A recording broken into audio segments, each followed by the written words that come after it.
ఎన్టీఆర్ వచ్చిన తర్వాత ఎన్టీఆర్ ఒక బ్రాండ్ క్రియేట్ చేసింది. NTR is brand. NTR is brand for politics. NTR is brand for leadership.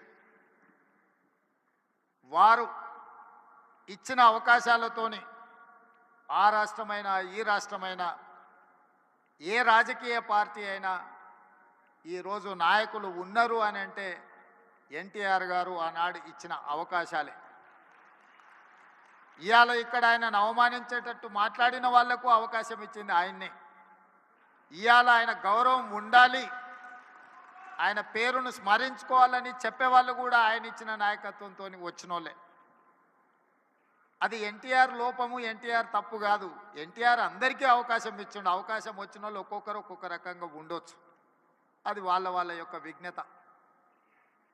అదేవిధంగా ఎన్జి రంగా